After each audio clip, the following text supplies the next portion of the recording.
Hello hi and welcome back to the video series lecture. इस video में हम बात करेंगे शेपिंग द न्यूज़ को कैसे शेप करना है, स्टोरीज को कैसे फॉर्म करना है। There are number of methods to shape the news. Number one, the inverted pyramid. Second, the hourglass. Third, the nut grab story. Then the narrative, the serial narrative. The five boxes approach, the trend pieces, the multiple element story, and finally the Wall Street Journal formula.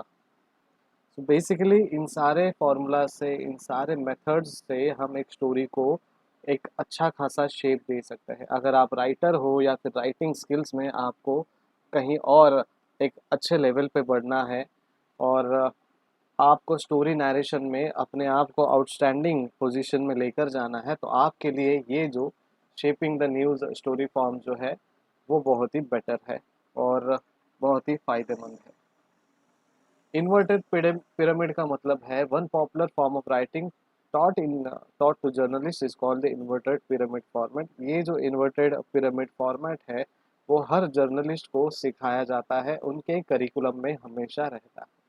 This style is accomplished by imagining a triangle point down. This triangle is your new items। ये triangle जो है inverted होता है।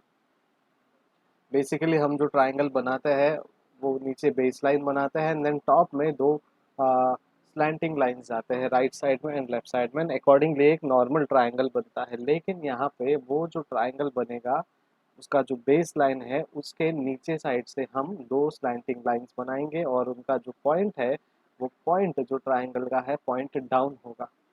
At the top of the triangle, the wide base is the most important information in the story. That is the first paragraph. When someone reads that first paragraph, they should understand the fact of the event and the focus of the article, as well as whether or not they want to continue reading. So basically, जो uppermost important part है, जो wide base है triangle का, उसमें आपका जो lead paragraph है वो रहेगा और उस लीड पैराग्राफ में आप बहुत सारे इंफॉर्मेशन, जो बेसिक इंफॉर्मेशन रिक्वायर्ड है वो आप वहाँ पे इनपुट करेंगे एंड देन उसके बाद reader will decide whether to continue to read और यहीं पे रुकना है। Who, what, when, where, how and why should be included in this first paragraph or lead।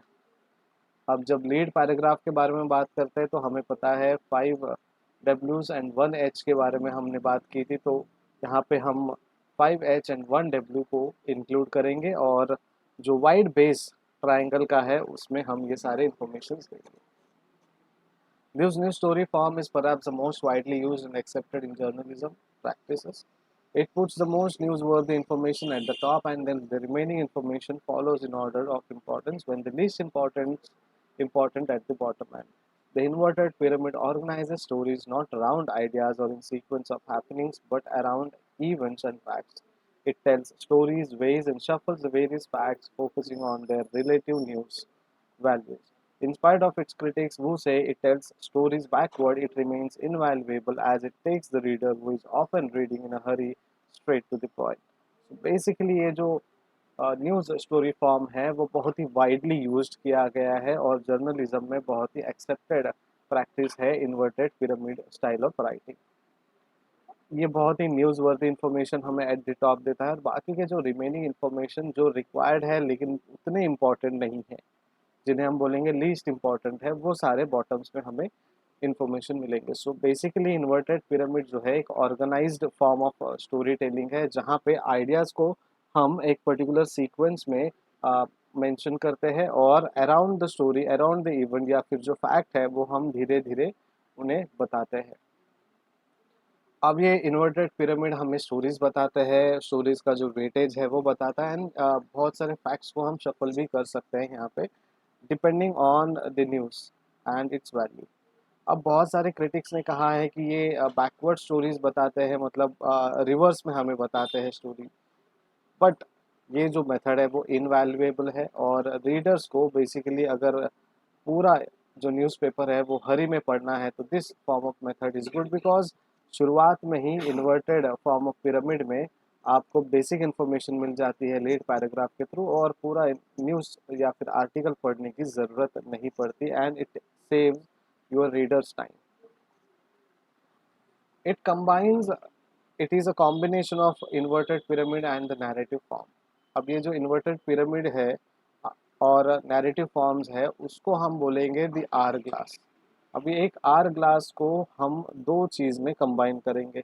Already हमने देखा है कि इन्वर्टेड पिरामिड क्या है, और यहाँ पे हम नैरेटिव फॉर्म्स ऐड करेंगे तो वो बनेगा एक द आर ग्लास। और ये आर ग्लास ऑफ स्टाइलिंग में क्या होता है कि news writer who use the hourglass combine the inverted pyramid with the narrative elements that contain the power of story telling. Basically जब नरेशन को आप ऐड करते हो इन्वर्टेड पिरामिड में, वो आर ग्लास बन जाता है और एक पावरफुल स्टोरी टेलिंग आप मेंशन करते हो या फिर क्रिएट करते हो। रॉय पीटर क्लार्क कहते हैं, its originator this story form respects traditional news values, considers the news needs of the readers, it takes advantage of narrative and spurs the writer to new level of reporting and news writing. तो Roy Peter Clark का साहब का कहना है कि ये जो originator है, जिस फॉर्म से वो स्टोरी को रेस्पेक्ट करते हैं, जो स्टोरी फॉर्म को वो रेस्पेक्ट करते हैं, उनके ट्रेडिशनल वैल्यूज़ को कंसिडर करते हैं, रीडर्स के नीड्स को पहचानते हैं, और इन सारी चीज़ों का जब मिलन होता है तो वो एक एडवांटेज लेते हैं, और इन्वर्टेड पिरामिड में वो नैरेटिव जो सेक्शन है उसका इस्तेमाल करके बहुत ही बेहतरीन एक नया कंसेप्ट राइटिंग में लेकर आते हैं।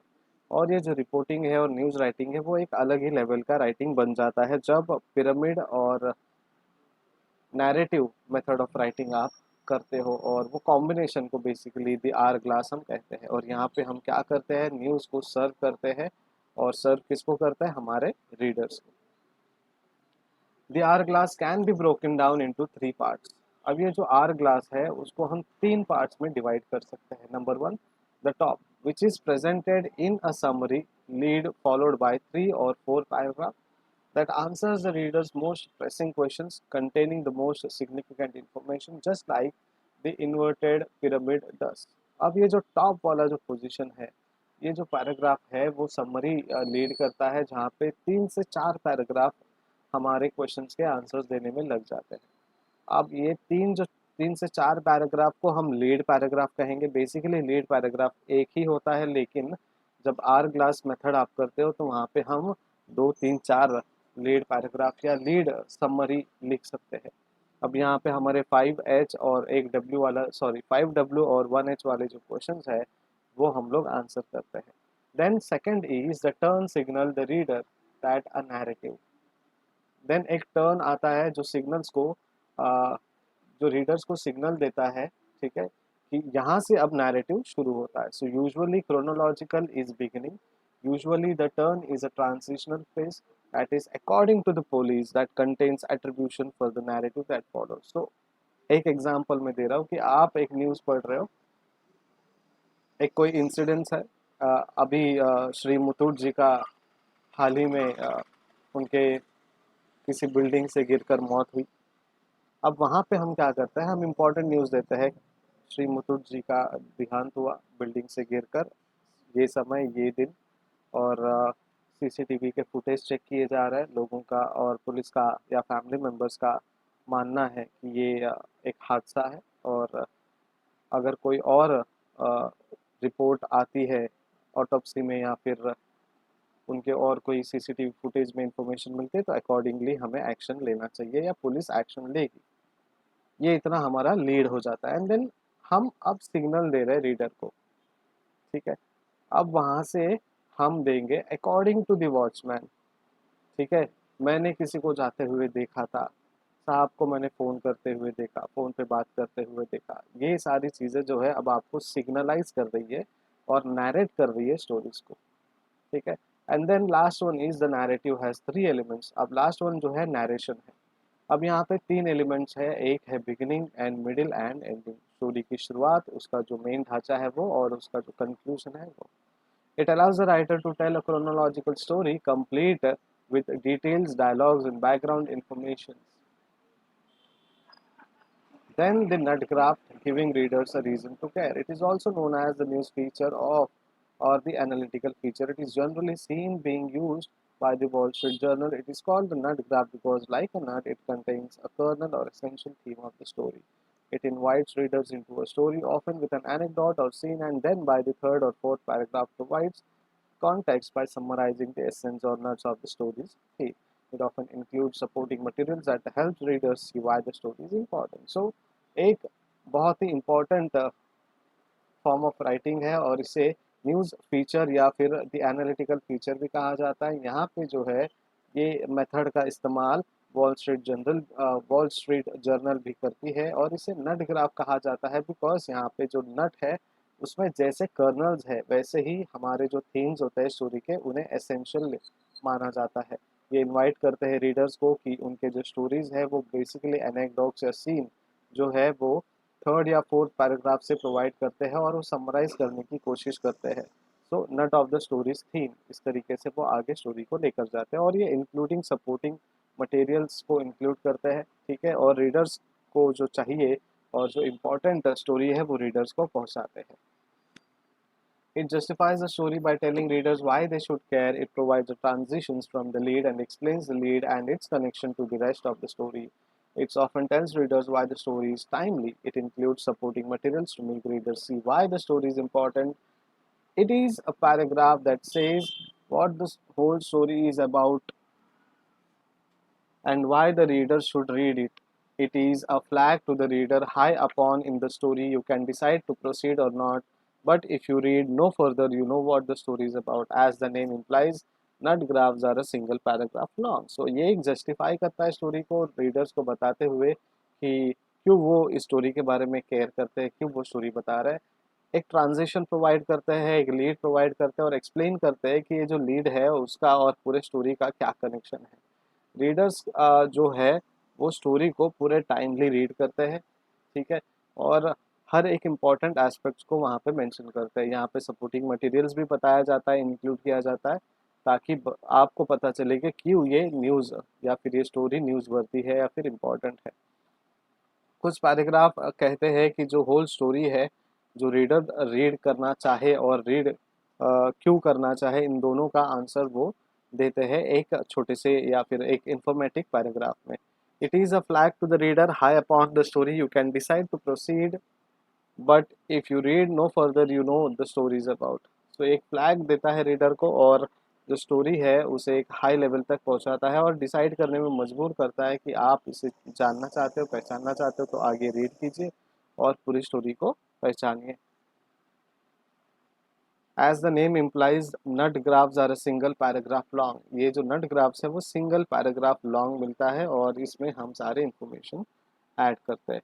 The narrative the way we tell story. अब अगला जो इम्पोर्टेंट वे ऑफ राइटिंग है वो है नैरेटिव और ये नैरेटिव वाला मेथड इसके साथ कई और मेथड्स है वो मैं आपको अगले वीडियो लेक्चर में बताऊंगा ताकि वीडियो शॉर्ट रहे, सिंपल रहे और आपको एक ही बार में लिमिटेड इन्फॉर्मेशन मिले बट इन डिटेल इन्फॉर्मेशन मिले। So till then thank you so much, bye bye, take care.